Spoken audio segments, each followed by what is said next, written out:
Hello and good afternoon. Allow me. Is this okay? There, it is in the right place. Hello and good afternoon, ladies and gentlemen. Welcome to this Friday's episode of Author Reads here on Fate Productions. I am your host, Fairy Princess Lolly, and I'm so happy to be back with you guys. I'm really excited for today's reading. Hi, Benjamin.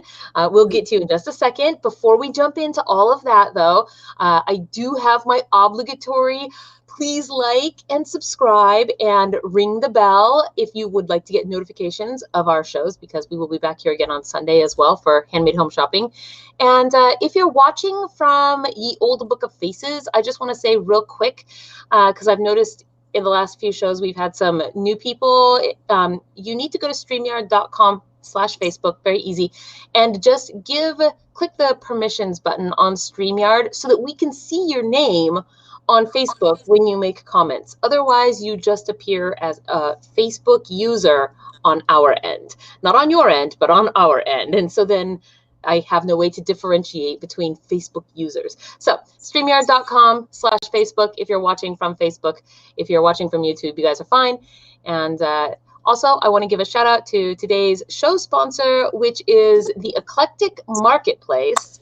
And the Eclectic Marketplace is a resource for all things Renaissance, medieval, fantasy, Celtic, Viking, and so much more. So if you like to shop with these kinds of vendors, if you're looking for these sorts of performers, this is the place to go. The site visitors are free. Sorry, for those of you who are site visitors. It's a free-to-use indexing service and a listing site for crafters, performers, service providers, guilds, and other events, actually. So they have a listing of Renaissance fairs and LARP and fantasy fairs and whatnot nationwide. And you can research the members. You can look at the products that they have on their site. You can find your favorite performers, crafters, performers, and anyone else that want to become a member of the site. It is free to do so right now. They have a very simple application process, and I actually went through it myself just a couple of hours before the show. So, and it is relatively simple, straightforward. You go through the simple application process, and they normally have a $30 listing fee, but right now, because of the pandemic, they are waiving it.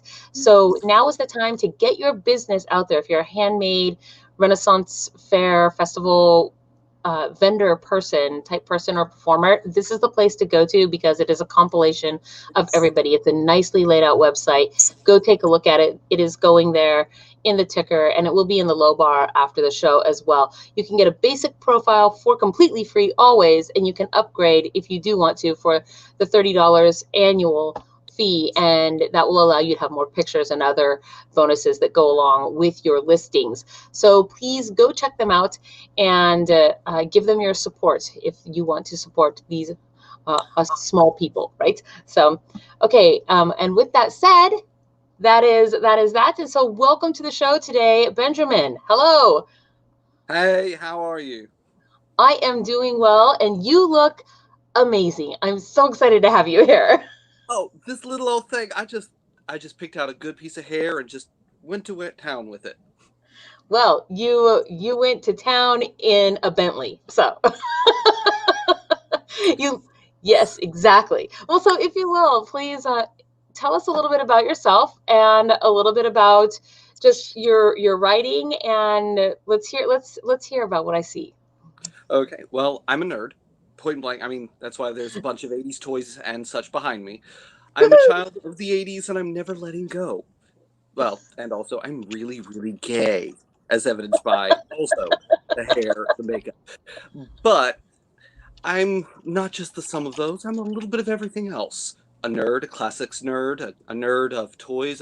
Actually, I think I keep coming back to I'm a nerd, aren't I? Yes, yes. Back and say, well, I love to read a whole bunch of fantasy stuff. I grew up on stuff like Peter S. Beagle, on J.R.R. Tolkien. Of course, C.S. Lewis. Yes. I grew up on the iconic English lit, a bit of American lit. Somewhere along the lines, I got introduced to Neil Gaiman. Shout out to my dear former boss who got me hooked on him, bless her heart. And somewhere along the line, I just started throwing it all together and wanting to put my own stamp on the classic fairy stories. Like Lynn, Scottish border ballad about getting stolen away by the fairies as a tithe to hell. Yes. And so I was like, well, yes, they sometimes hint at, you know, the gay thing. Oh, lots of little tithing every few years. You just get rid of a few people, you don't like them, they wore something really tacky to the ball, and you say, get the heck out. But that is a steep price for wearing tacky things to the ball. Girl, you wore white after Labor Day. I'm just saying. Fired. But so along the way, I just decided to start throwing it all together. Pop culture nerd moment with I love She-Ra and He-Man. I love Gem and the Holograms because yeah. the 80s, right? Where's my actual ear? Showtime synergy. But somewhere along the lines, I just started throwing it all together, and it all started actually around the Scottish border ballad of Tam Lin, and I was told to make it but gay. And I was like, well, how do you make it gay? I mean, it's a girl pining after her boyfriend stolen by the fairy queen. Right. Yes. Oh, wait. What if it's a fairy drag queen? Oh. So that there, kind of stuff. There it is. Right? It sort of stuck in there, and it started circulating, and then stories that I'd been selling to other little blog pieces here and there for people started all coming together. And I love my hometown. I love my hometown of Fredericksburg, Virginia. I was gonna say, speaking of, because you sound like you have a little bit of an accent there, so. I do. Unfortunately, I also sometimes have a bit of an accent like this, and I cannot explain it why, except for the love of BBC. Bless the Lion, the Witch, and the Wardrobe BBC as a kid. I mean, I don't know why I've got it, but sometimes I do, but I have to make sure to enunciate to get it out. No, the enunciation is a thing. It really is. Enunciation, pronunciation, and then, what is it, the enunciation? What is the one where, I don't know if you've ever seen the show Letterkenny, but I think it's on the show Letterkenny where they do the enunciation exercises. Oh, gore. Where they say words like you were just saying, enunciation, pronunciation, like words that kind of go together but get confused and garbled when you try to get them out loud. Yes. But we're gonna put it. We're putting your enunciation, your elocution, if you will, to the test this afternoon, aren't we? We really are, and I'm going to hope that I don't butcher everything. As a warning, I probably will. Nah, I have complete confidence in you. 110%. No pressure at all. None at all. So, I mean, I'll need more caffeine. Okay, well, I approve of that. That is, caffeine is my thing too.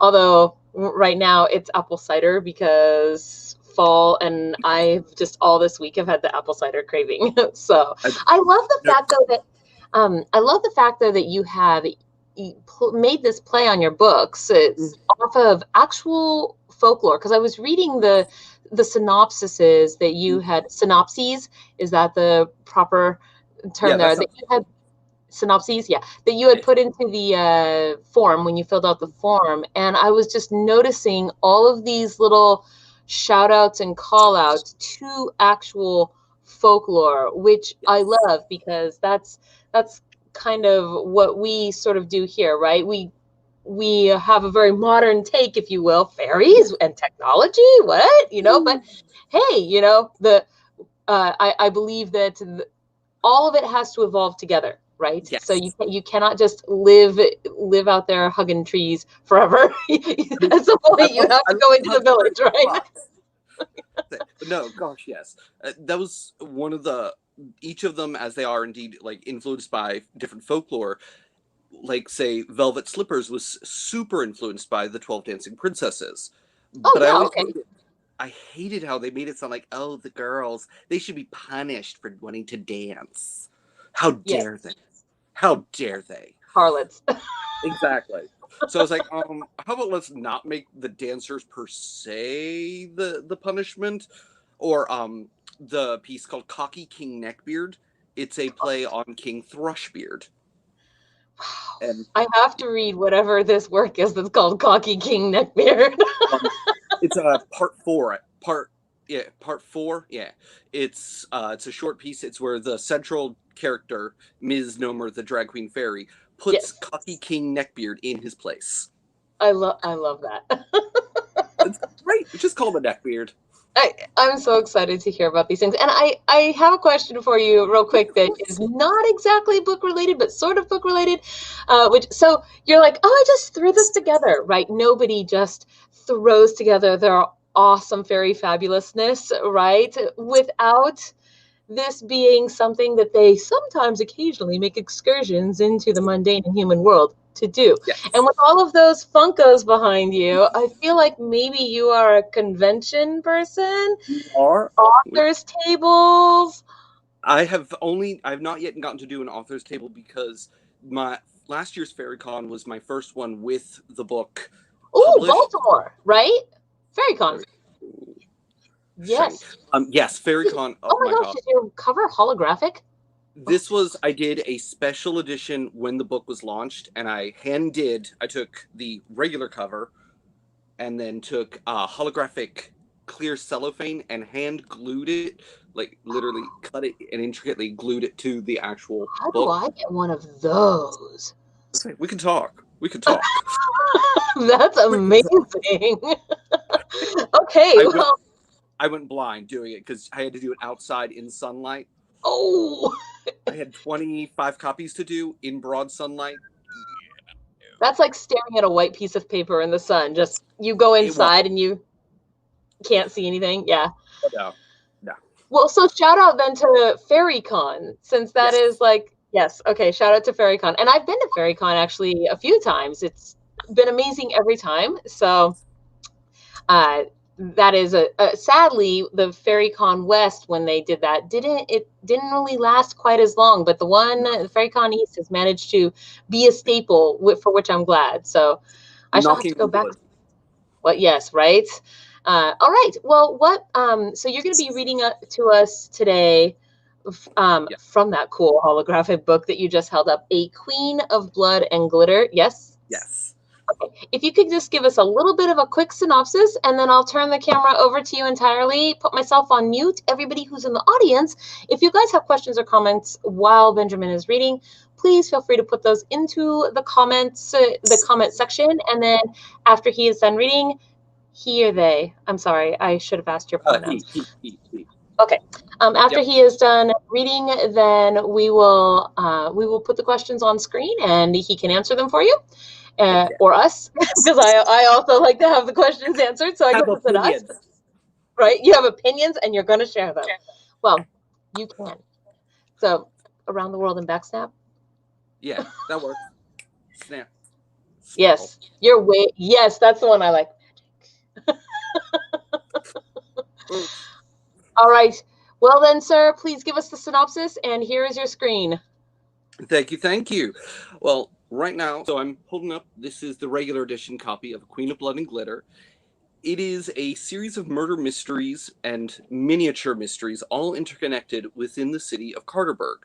Carterburg is a fictionalized version. Hold it, there is a hair on my ear and I can feel it. There we go. It is a fictionalized version of my hometown, Fredericksburg. It's set in the modern world, so fairies and technology coexist. However, that isn't always a bad thing, but it's not always a good thing, if you know what I mean. The novel follows the adventures of Circe, the High Queen of Fairies detective, and she's our favorite. She's our favorite. Let's just be honest, she is. Everybody loves her because she's a sassy, shape-shifting demi-goddess fairy cat. And she loves coffee. She used to smoke, but she had to give it up. And she has no patience for stupid.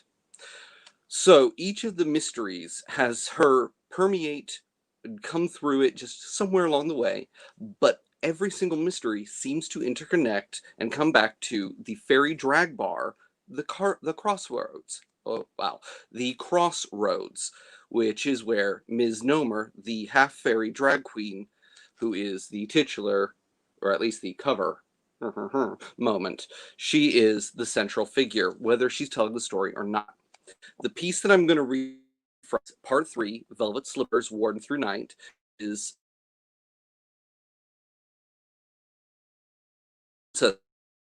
this. to get to a fine point on things, the 12 Dancing Princesses are mostly a bunch of drag queens. And there's a murder, because of course there is. And there's a mystery, because of course there is. And there's a big bad, because, can you guess it? Of course there is. So, without further ado, here is Velvet Slippers 1 through Night, the beginning. It's part 3, so it's a bit into the story, and I'm going to slip into the accent. I mildly apologize. 12:01 a.m., January 1st.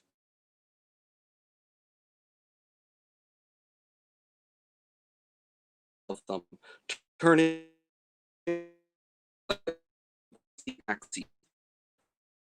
barren island, its stonework ribs splayed open like an ancient corpse devoid of finery.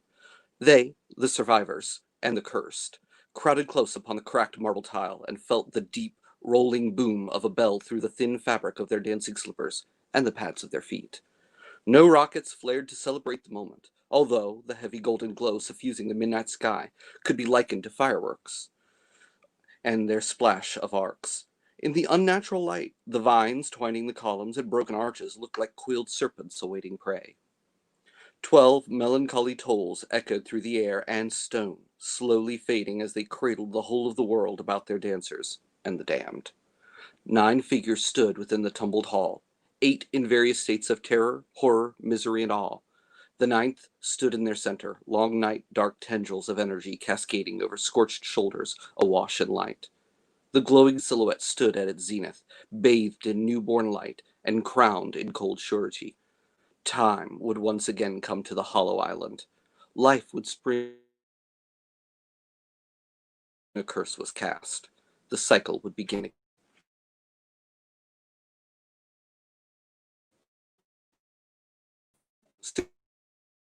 HRH, Queen Mav, December 31st. Supplemental. Stars wheel and turn regardless of the affairs of man or fairy, impartial to our trials and triumphs, although they've been known to halt at the command of fairy queens. As they shine in knife-like clarity upon the velvety blackness of a late December sky. The moon has joined her sisters early this evening to dance. I can almost see Celine's vague outline in the brightness, as she hovers about the frost-tipped fields and gardens of the sprawling Georgian manse before me, casting it all in crystal clarity. The universe has a cruel sense of humor. Such austere beauty surrounds me, and I'm in such a bloody rotten mood. As the modern mortals reckon it, tonight is New Year's Eve, the end of the old year, the birth of the new. And, like the occasional star, I'm here under the command of the High Queen of Fairy. Instead of a quiet night sipping tea and munching on biscuit, as I stare out at the snowy vista beneath my window, my tail dangling close to a warm fire, I've come out on her word to investigate ill-winged rumors and the untimely arrival of a corpse. In other words, there's a mystery and I've got to suss it out. End file. I placidly glance about as I alight from the back of the Range Rover and breathe in the sharp chill of the clean night air, despite the frost coating most of our surroundings and the fog of cloud our breath is.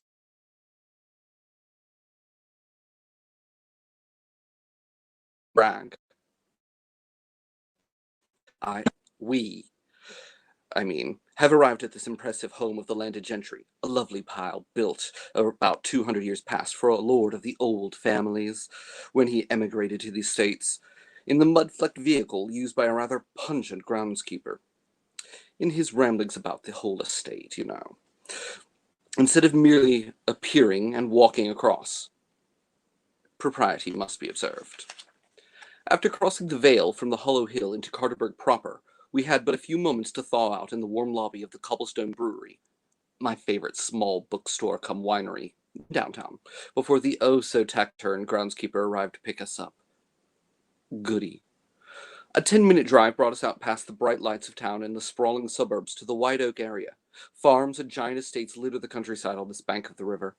A turn off and around a small hill found us jostling our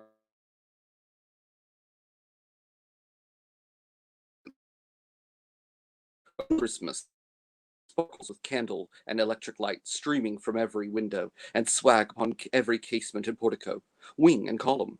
Ravensclear Manor, a giant Georgian-style house with wings extending back into the sides, sits at the center of a grand estate. Tamlin, underdressed in his usual faded jeans.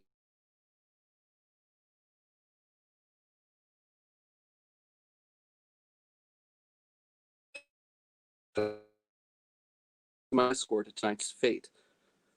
Like I bloody need the help.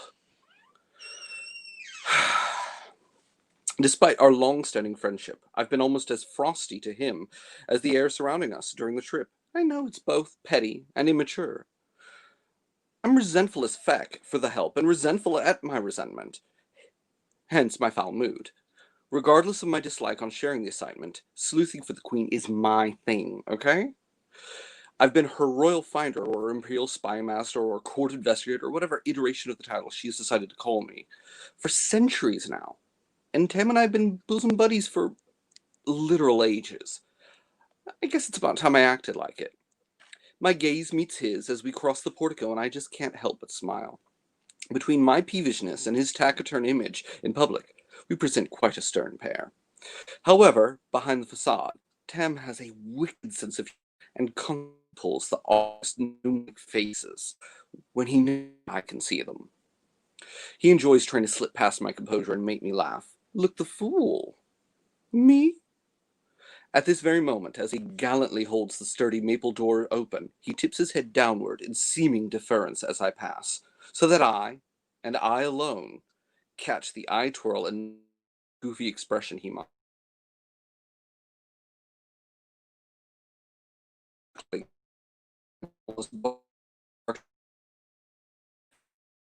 Flicking my tail in silent, well, near silent, mirth.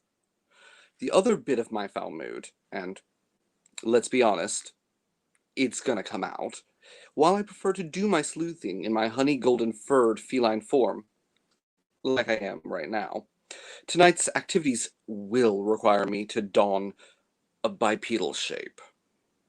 As a long-standing member of the Queen's Privy Council and Her Royal Highness's cousin, my formal presence at the dinner table in proper Fae shape is a must. Her words, not mine.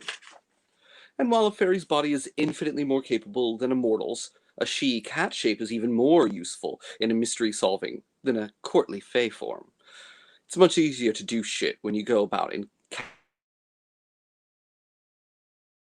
Get it? Listen, it makes sense.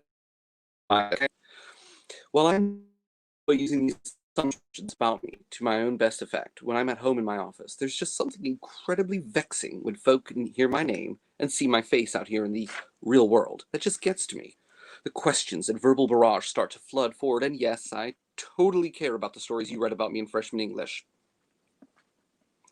And yes, I love to talk about my homicidal nieces and nephews that you read about in your adorable Greek mythology library book as a child.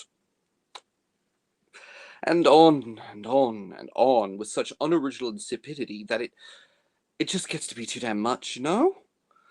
But until I have to change shapes after this interview, the fur stays put. Tam's footsteps are almost as silent as mine as he swiftly pulls up behind me. Like always, I'm mildly impressed by this. As the groundskeeper swings leads us from the grand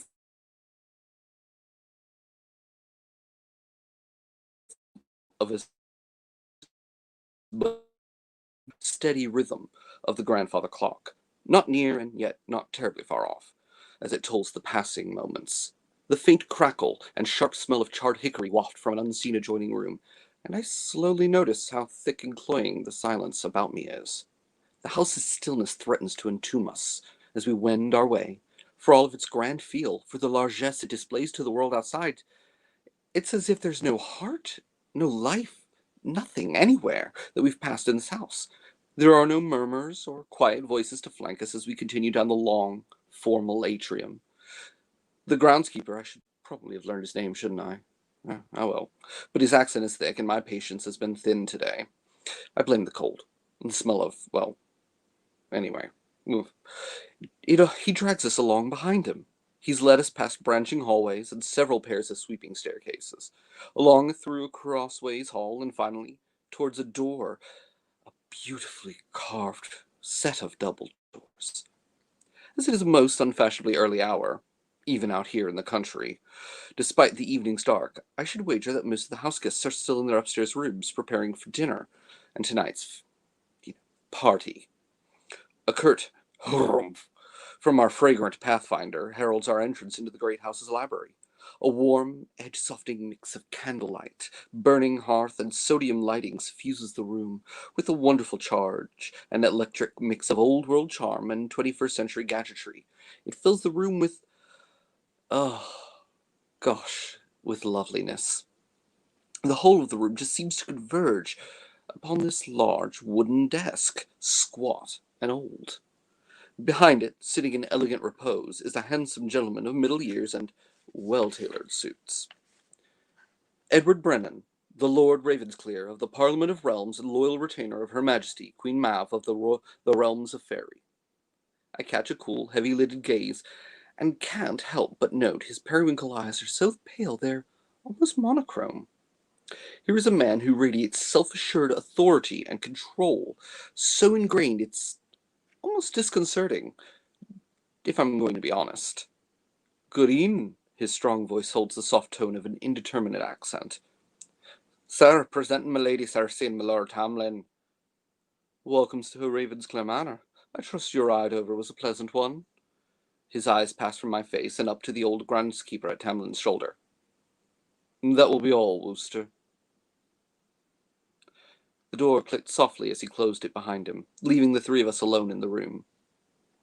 Please, my guests, take a seat. I have a tray of freshly steeped Earl Grey and raspberry biscuits, if you'd like. Taking a seat in the large, leather armchair to my right, Tam makes himself at home, balancing a cup of tea on one knee as he munches away at a handful of biscuit in the other. Thankfully, he knows better and will let me take the lead on this. Our thanks, Lord Ravensclear. We bring the greetings and good wishes of Queen Mav, Her Royal Majesty, as well as our own. I inclined my honey-golden head as I intoned my cousin's name. Wrapping my tail about my haunches, I sit on the small divan next to Tamlin. She gave us only the barest of details before we came. There is an unexplained corpse, a mystery in and of itself, I guess, and a larger mystery which, you assured her, was related to Faerie? Indeed. His cool voice betrayed neither pleasure nor displeasure with the facts stated. Yesterday morning, after breakfast, the body of one of our guests was found in the rose garden, a quiet, empty place during winter. No obvious signs of abuse or foul play upon the body, save the odd condition of the feet. The feet? I ask. What was odd about them? I twitch in my seat, the untouched tea cooling on its saucer beside me. Well, he was still in costume from the night before. However, his clothes and hair were disheveled and his makeup smeared. Instead of the spiked heels he'd performed and last been seen in, his feet were a blistered and bloodied mess in only worn-out velvet dancing slippers. Dancing slippers? My measured tone is betrayed by my arched brow and flicking tail, giving away my more than piqued interest and curiosity. Ah, that part of the information must not have made it to you. My apologies, then, to you both for that. The dip of his head would tell me he's remorseful if it weren't for the sardonic lilt, perhaps even cold mirth, I'm sure I see in his eye. In honor of the New Year's celebration, my son, Thomas, his younger sister Melissa, and myself, along with our small staff of retainers and such, are the only permanent residents on the estate, entreated me to allow his drag sisters to perform various small entertainments and shows here at our home for family and any guests that wander through. A sort of 12 days of Christmas time type thing. You understand. The Material Girls have been here since Christmas Eve, performing or simply adding mystique and spice to our charades, conversations, and parlor games. At a quizzical twitch of my whiskers, he added, The Material Girls are a relatively new drag troupe, operating out of the Crossroads in Carterburg. Ah, the Crossroads. That wonderfully risque cum trendy bar and club at the heart of the Fae district downtown. Tam and I have had drinks there a few times in the course of investigations, or just making sure to be seen on the scene. Things have a tendency, I've noticed, to happen there, and it's better to know them sooner rather than later. Thomas performs there under the nom de l'arte Maureen O'Hara. Seriously, I just love some of the pun drag names we put in this book. My husband, thankfully, has the best sense of humor, and he just outdoes me every time. I'd really love to believe his nonchalance at this. It'd speak volumes toward his openness and progress made within such an old world family, but there's just something about the way he says it that causes my mouth to purse. Can you tell me more about the victim? Who was he?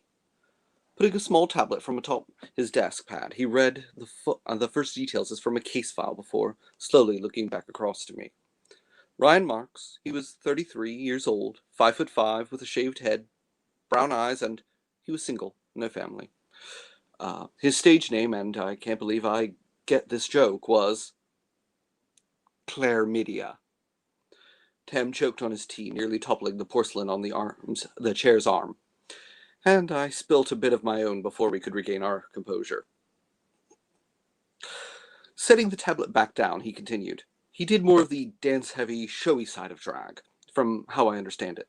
Less of the theatrical glamours, windmills and somersaults, death drops and the like. I'm sure you would know what I mean. His glance lingers on Tam as he says this. The girls are family, and, like any family, they have all butted heads with one another, and, from what I saw, and what they've all said, Ryan was no exception. While sweet, he had his diva-like moments, but, again, from what they've said, nothing worth hurting, let alone killing, over. Thomas and Blodoweth, that is, the lovely Miss Nomer, the Material Girls show leader, were both practically in tears when we found the body yesterday. Ryan meant... He paused to blow on his tea as he sipped it before continuing. A lot to their little family. If this is the same Miss Nomer that ran afoul of the phosphorescent a few years ago, she's a canny and beautiful performer. And a tricky soul, if I've got anything to say about it. If I'm to put a firm paw to put upon it, she's someone to watch out for. And there is a bloody hair in my mouth. I apologize. Wigs, am I right? I can only imagine, if I may. How was it, then, that you three found the body? Well, at breakfast we realized our party was short. Not an uncommon thing when most of your guests are performers who were up until the wee hours of the morning, shaking off their finery and costumes, but after we finished our toast and coffee, we began to go our separate ways, eschewing company. Blodoweth and I were on our way here to my office, walking through the hallway between the dining room and the back stairs when we heard a shout. We turned back and, rounding the corner, there was Thomas, hammering at the French doors. Following his gaze, we saw what looked to be a jumble of dirty linen in the back garden. And so, the three of us hurriedly went to investigate. From the corner of my eye, I can see Tam almost imperceptibly tense. Carefully maneuvering through the brambles, which are all that's left of our beautiful roses this time of year, we discovered the body of Ryan. Still arrayed in his gauzy finery and silken gown, he looked as much as he had the night before when performing, except... He paused, holding the cup and looking off into the hearth's fire. Although the color to the fabric seemed washed out, faded almost maybe time-worn. But the blues and golds were dusty and dulled,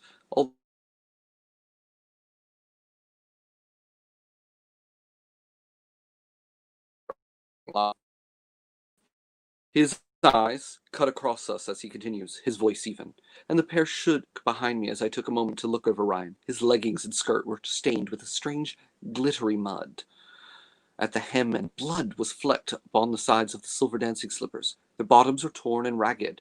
What fabric remained was soaked through and crusted with blood.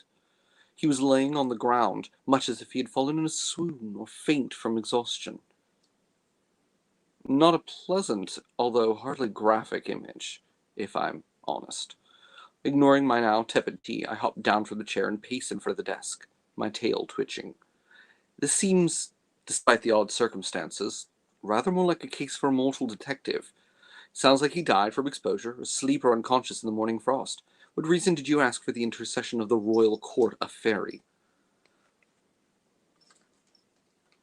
Aside from the fact that employed Fae Glam dead on New Year's Eve morning on the grounds of a fate-blessed old-world family estate after performing the night before for a mortal lord of the court?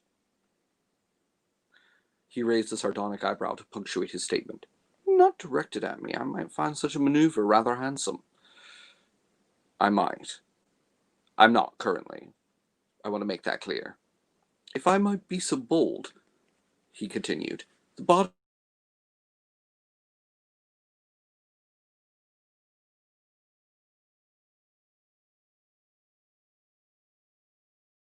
lightning. Even someone woefully unfamiliar with fairy magics recognizes the scent of the veils between here and the other realms. Well, that's something new. And Mav hadn't mentioned that in her report. Again, woefully, bloody, buggery, all too short briefing. At my nod of apology, the Lord Ravensclear continues. We, at the approval of Her Majesty, released the body to the local medical examiner's office, and Ryan is currently at the Stafford coroner's in the morgue awaiting a mortal recognized autopsy. However, that will only reveal the basics, not the core of it, or the why or the whom. Lord Ravensclear's voice hardened perceptibly, his fist thudding the desktop. Someone somehow took Ryan through the veil into some part of Faerie, dumping his body here on our lawn in what I assume is an attempt to embarrass me or mine. That would be a logical assumption. Tamlin's voice carried itself from the corner. His storm-blue eyes narrowed in thought. You are one of the few individuals here in the Americas recognized as any sort of overarching authority by both the High Court and mortal authorities. I wouldn't be surprised that you have a long list of... You... Tam tries to hide it, but I notice the momentary disconcertion, the use of his archaic elf knight name. Before he smiles a cold, humorless grin, and returns to his silent consumption of biscuit. So, let me get this straight. My ever-present impatience with court intrigue pushes me to redirect the conversation. Pardon me, the cat is making noise. I rather have them. Court intrigue pushes me to redirection. We're here to discover the cause of Ryan's murder, but peripherally, as it pertains to his murder, it's not to anything else. Say, instead of focusing on it and the culprit and how they impact you in a possible embarrassment, my lord. I do the best to keep the snark from my tongue, but being feline, it's terribly not easy. I hear Tam sip at his tea as I hop onto the lord's desk, my stare level at his. Leaning back against the leather chair, he admonishes me with a fleetingly hurt look and toothy, embarrassed grin. Like this, he is less the Lord Ravensclear and more Edward Brennan. Well, find the reasons, and the culprit will stand out. The mystery is not the who, but the why and the how. Oh, great. He's breaking out into Taoist epigrams. What next? Yes, the potential for embarrassment is high, but I fear blackmail is ever an option when scandal appears on the doorstep of someone in my position. A completely valid fear, I continue with my most disarming smile, choosing to let it go. For now. Our thanks for your aid in this, my lord, and for your delightful tea and biscuit. Hopping down and gracefully landing on all fours, facing Tam, I look back over my shoulder. Oh, and in a mildly related manner, should I presume that dinner is soon? Flashing his handsomely placid smile at me, all flat white teeth, no lip, he abruptly stood and snapped, an authoritarian crack. There is no denying his use to power and his use of power, ushering an indistinguishable brownie in. She will escort you to both your rooms in the guest wing where your luggage has already been set. Dinner is promptly at 8, and we shall be joined by both my children and our guests, the material girls. I assume for the occasion you will wish to slip into something a tad more... He pauses, looking at my ginger-furred form.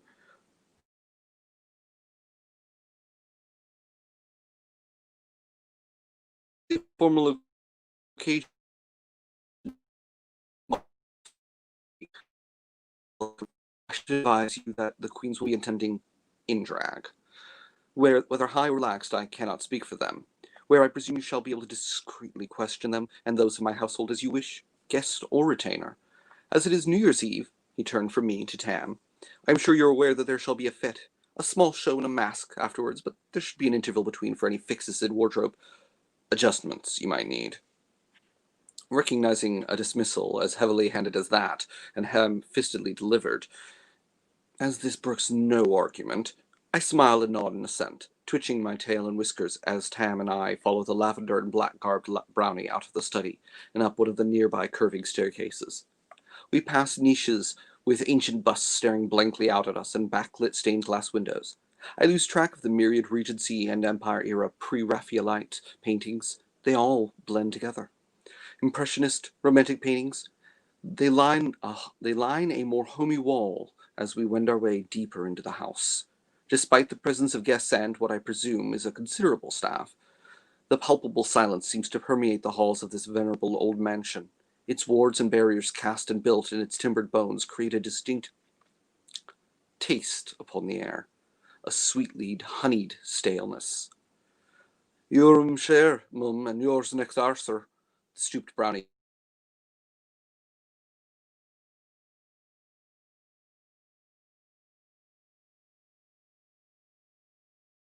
her a kindly gesture. Put them all past a scrying spell on her. I can't quite exactly see what she does, but I can see the impressions and any danger she perceives. I don't dare any active magics on her. The wards and protections of Ravensclear Manor itself would detect such an act, being built with court aid after all. And while I'm here at the court's behest and approval of the manor lord, I doubt it would sit well with his lordship if he thought I were spying on him. Which in essence I actually am, but because, as Will Shakespeare once cribbed from a drunken puka, something is rotten in the state of Denmark. Shutting the door firmly behind me, I take a moment and look round as the sumptuous quarters while I mentally take stock of the situation. I have on my paws a corpse, mysteriously dead, a passel of guests who are either a completely unknown quantity of names to be, or ones I really am already wary of, and a lord who's hiding something more than his mercurial temper. Tonight's dinner promises to be very interesting indeed. My pads sink into the soft carpet, lush, as I pussyfoot around the room.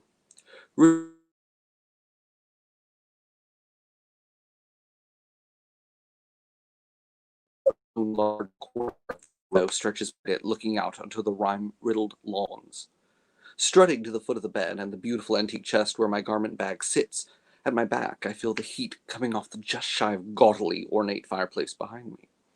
My fur bristles and my whiskers singe as I inspect its lines up close.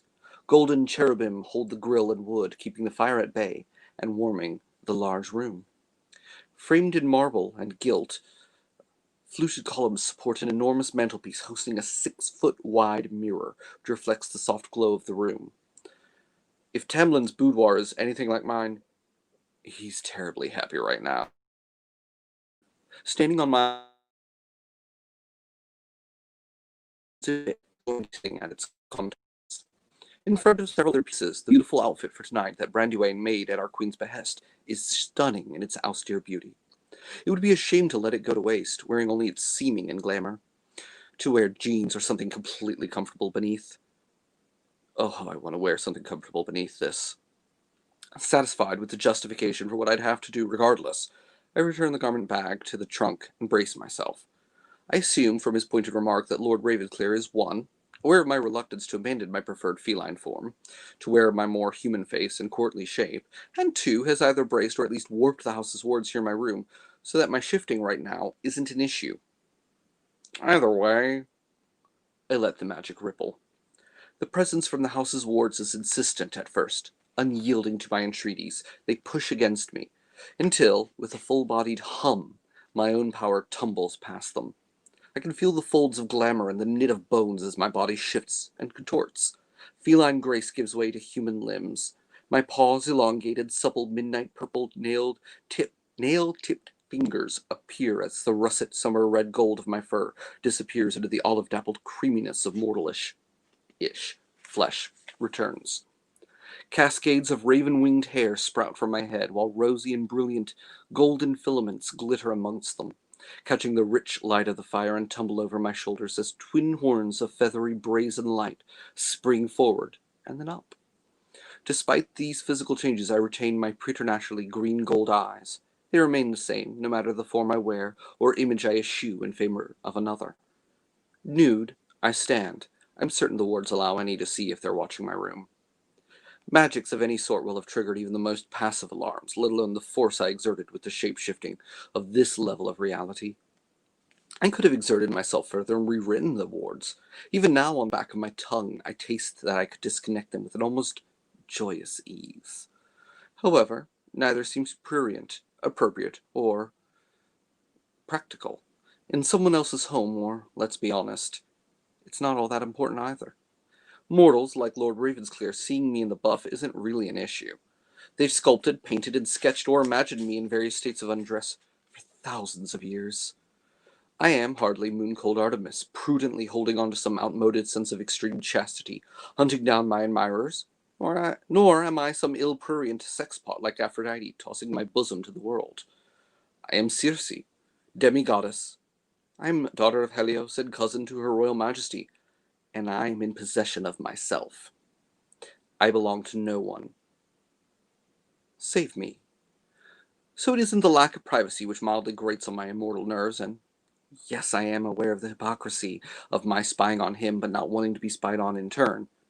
Few detectives I've ever read about or heard of enjoy having the tables turned.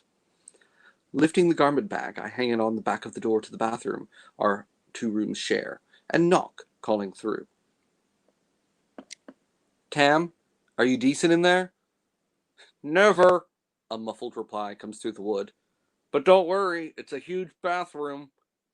I pull a diaphanous rope from thin air and wrap its belt about me, closing the delicate linen from even Tamlin's casual, uninterested gaze.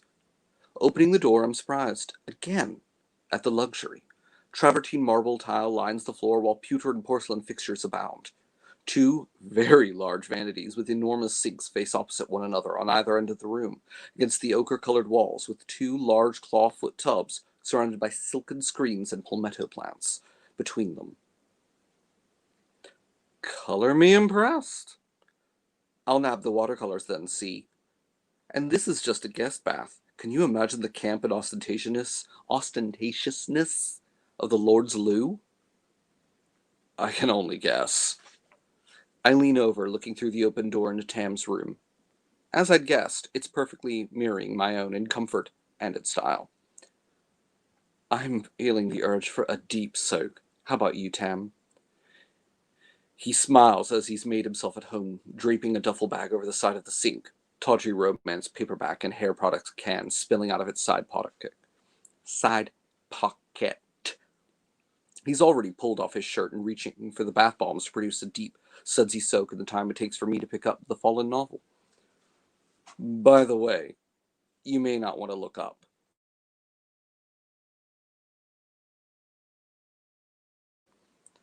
Turning, I'm greeted with a teak-framed painting, a copy, I'm assuming, of the Waterhouse original hanging above and nearly looming over me. Thick and glossy strokes in rich blacks and blues feature a black-haired woman in gauzy, clinging sheath as she casts a livid green spell over the sea monster she stands upon, her cold eyes glaring out through to the viewer. Circe Invidiosa.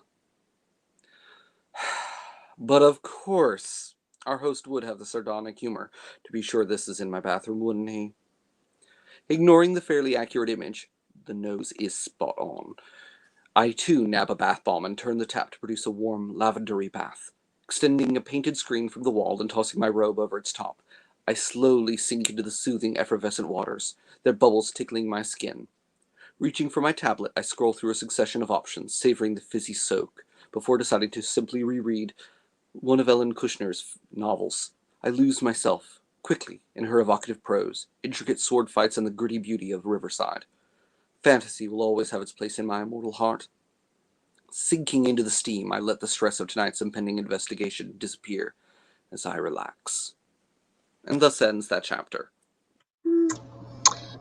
Very nice. All right, let me bring us back here together. We do have some questions from the audience today. Woohoo! And so many viewers out there. Hi, everybody. Welcome. So, yes, so that was Benjamin reading to us from a queen of blood and glitter. I got it. Okay. Yes, because I keep saying my brain wants to say them out of order. Maybe because both. I like glitter better than blood. Minutes. It was like, what sounds drag Right? and what mirrors wonderful British folklore. And you did a great job, actually. There are some questions. And so we will get to folks' questions first now. I want to say also, we have a drawing coming up at the end of the show, you guys. So remember to stick around here for when we start taking names to put you on the wheel of win for that. So let me find our questions here. And at some point you talked about cats being in your way? You actually have cats? We started off with one. Was that Bridget, who was actually the inspiration for Circe. She is a surly, bright green-eyed, honey golden ginger tabby cat that I found at my work one day. She was malnourished and cantankerous. 7 years later, she's still with us. Then we adopted Schmendrick, and then last year we kind of accidentally got gifted foster failure, total foster failure, Saoirse and Trash Can Merlin. Trash Can. I like that name. That's an awesome name. It's very T.S. Eliot. So, okay. So the first question here has a typo. So please bear with that typo and I'll read it though. It says, does Benjamin learn as he's reading? But the real word that was supposed to be there was writing. Oh, yes. Do you learn as you are writing? Oh, yes. I'm a huge researcher. I'm also the most impatient with learning. I'm point blank. I went through so many majors in college. I started off when I took my SATs, I was an astrophysics major. Then I remembered there's math involved. So I got into college as an astrophysics major, immediately switched to art, specifically art history. Actually, started off as an art 2D, then switched to an art history. Those both lasted just freshman year. Sophomore year through my first junior year, I was a classics Latin major. My mom's a Latin teacher, so it's always in there. And then I switched to English Lit, and then, Yeah. But yeah, right. I love reading, and I love learning new things. And if I'm not challenging myself, then I'm not having fun. If that sounds really dumb, I am aware. But like, if I'm not pushing myself harder, like, oh, hey, how can I make this even weirder? How can I make this even harder on myself? Oh, hey, this is an easy solve. Have the one obvious guy be the killer. No, let's not. Let's make this tough. Yep. I don't even know if I can do that with my finger. Admittedly, I'm not wearing nails, so I'm not doing drag. Oh, yes. And I had to take one off because it was cutting off circulation as I was reading. So that was one of the fidgety moments. I'm like, let's just yank this ring off. Yes. That's okay. I love listening. Oh, yeah. No, I love to learn. I really do. One of the biggest things that for when I went ahead and actually decided to make the novel was going through Welsh folklore. I know a whole bunch of Scots and I know a lot of regular English folklore. Yes. But learning Welsh folklore and entwining that with traditional Gaelic folklore was so fun. Like, I was like, oh, shoot. I didn't know that. Wait, I did that on purpose? Yes, I totally did that on purpose. I totally, Ms. Nomer's real name is Blodeuwedd, which is in the Mabinogion. The Blodeuwedd is the unfaithful wife who is made out of flowers, so she's called Blodeuwedd or Flower Face. Blodeuwedd mine is admittedly mildly unfaithful in a certain way, untruthful, but he's still a fairy, so I mean he can only lie so much.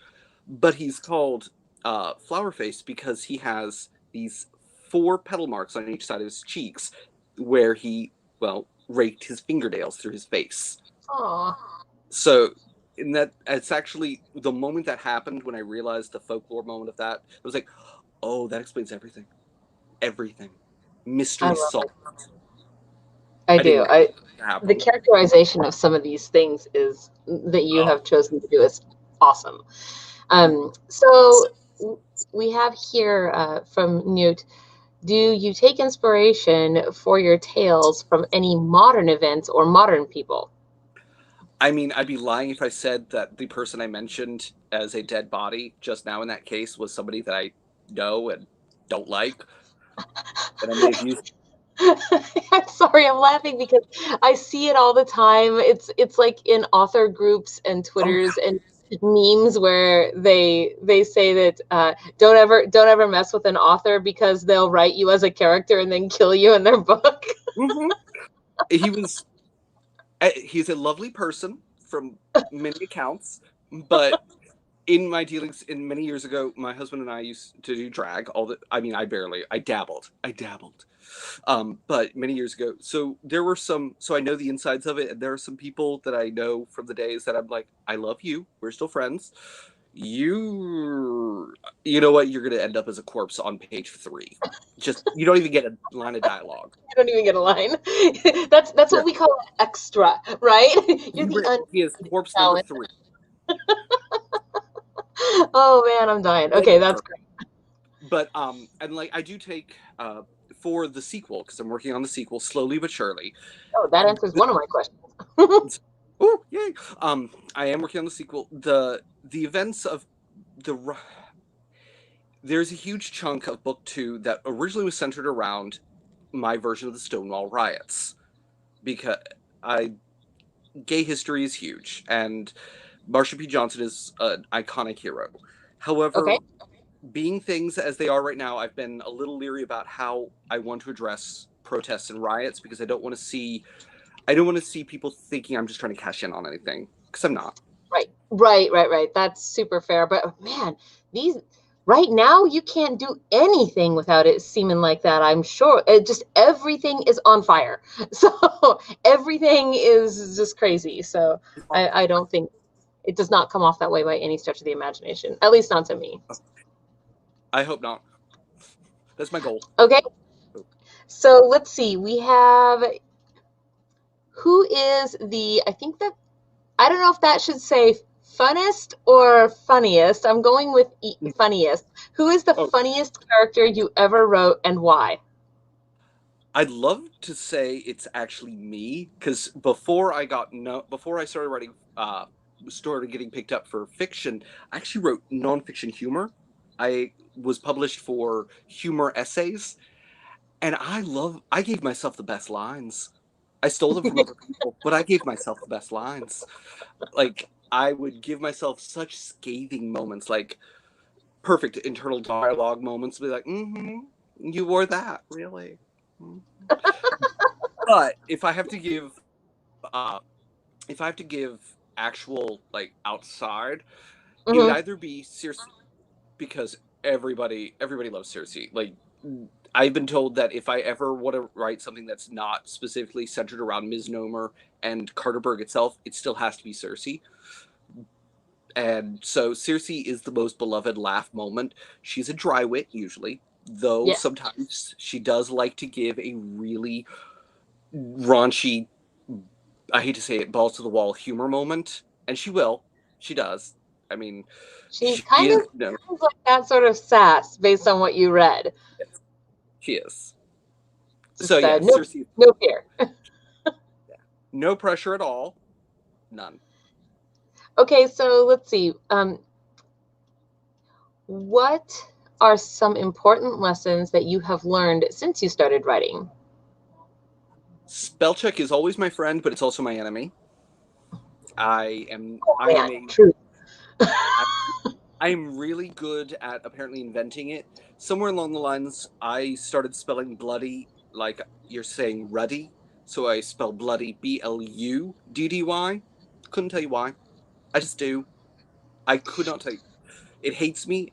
No matter how many times I add it to any thesaurus that I'm on, whatever laptop I'm writing on,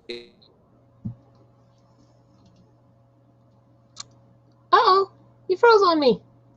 Come back. it's doing it. Okay, I'm back. Yes, you're back. Here? Am I existing? Real? Yes. Okay, I'm real. Okay, cool. I'm real.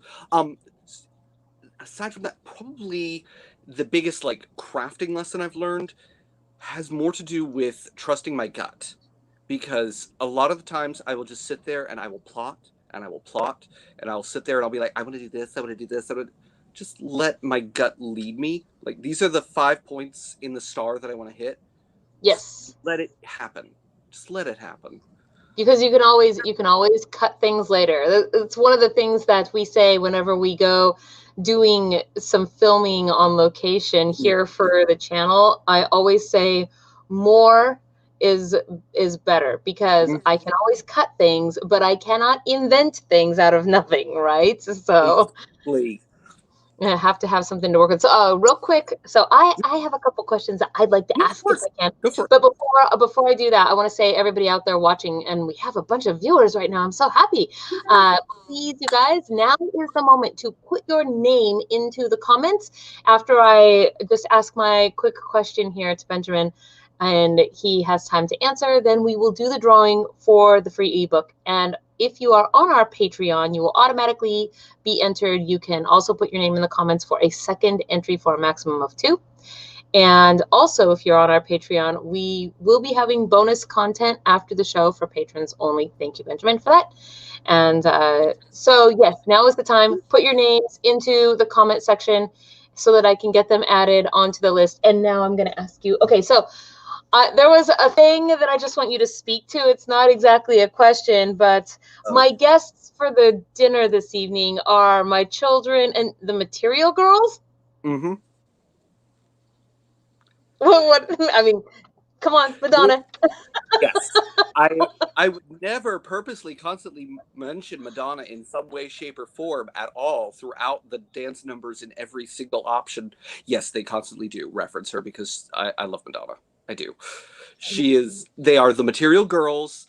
The dance number happens after the dinner. I can't say the name because, copyright infringement and all that. Yes.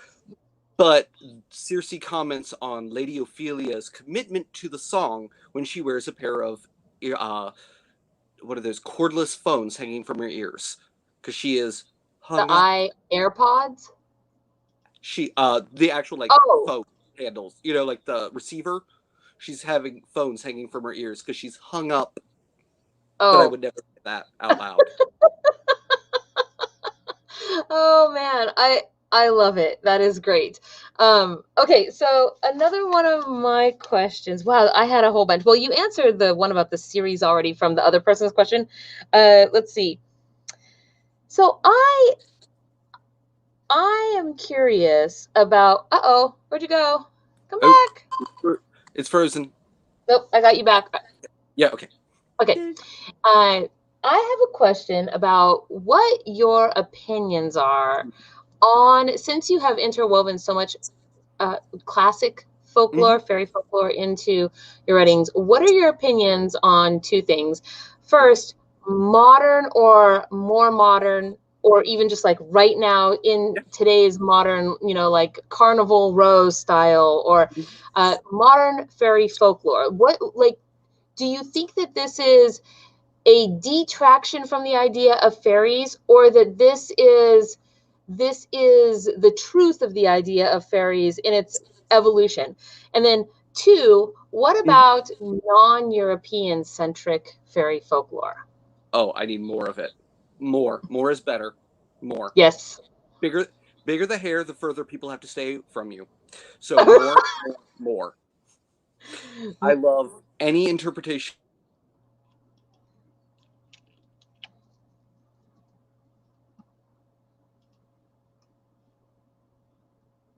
Oh no, I feel like I've lost you again. Are you frozen? I hear sounds.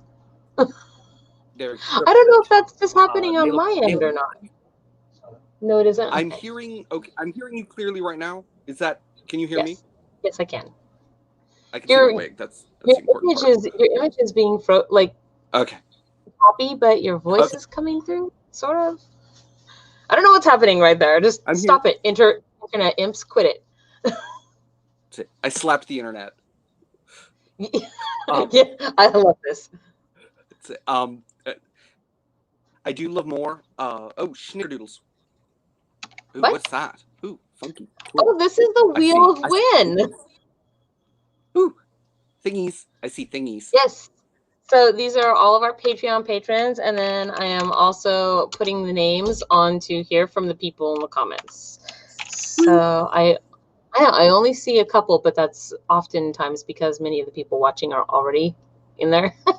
So let's see. Do I have any more out there? Oh, I had another question. One more question. So, do you have? Oh, here we go. This is what I'm looking for. Okay.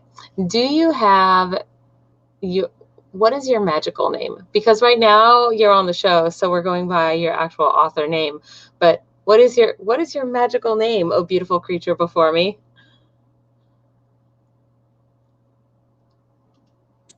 So much from me, but Bloodweth, being that it's a scarring reference, I do have to say Bloodweth being yeah, I've drawn way too much of myself into his character. Yeah.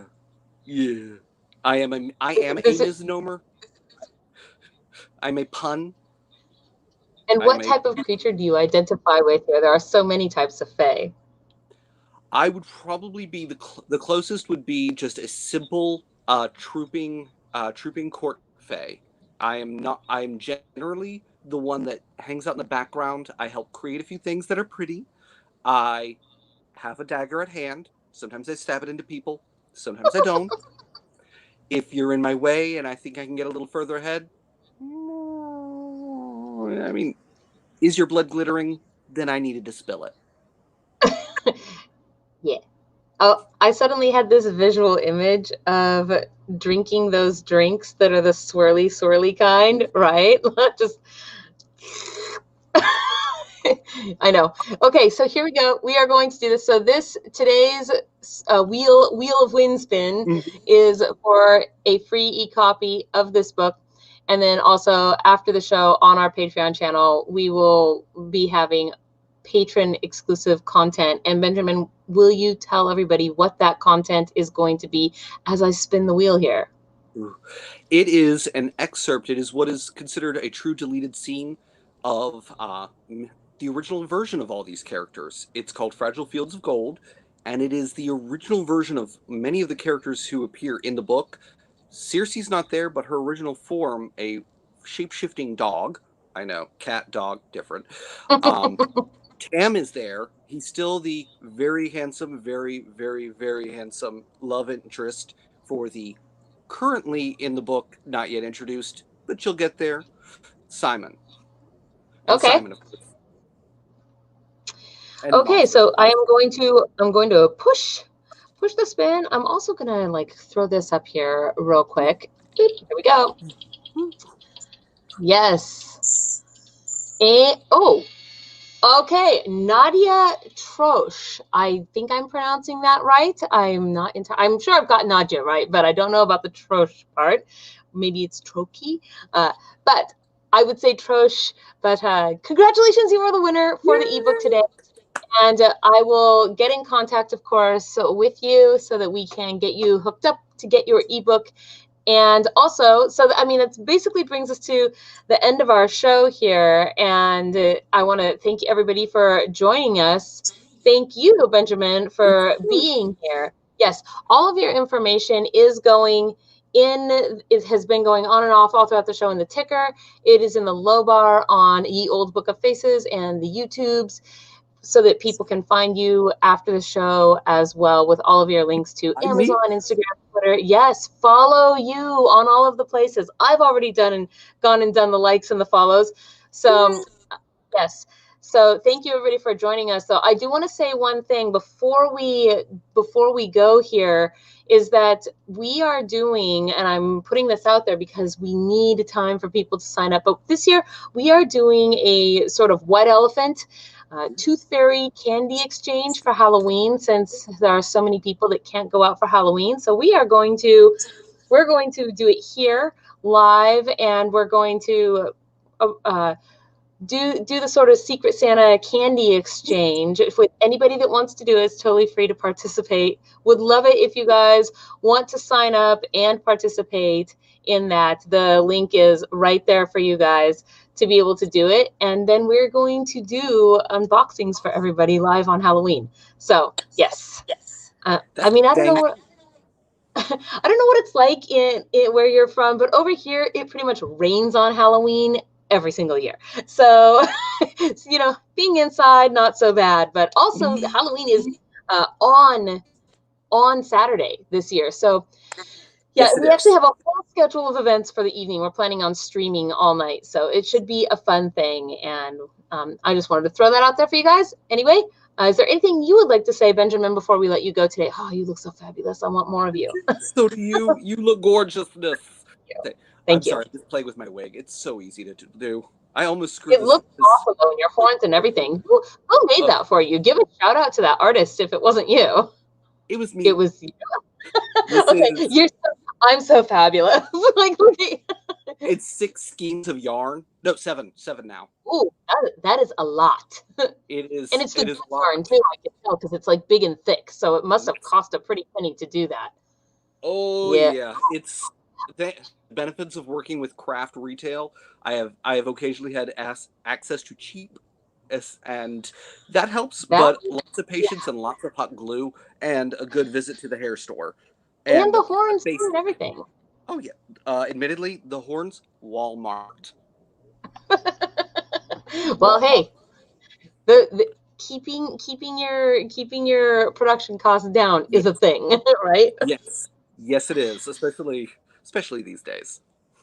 All right. Well, with that said, then I will bid you adieu for the evening. Goodbye, everybody. We'll see you back here on Sunday, actually 4 to 5 p.m. for handmade home shopping at Pacific time. And have a good weekend, everybody. Bye-bye.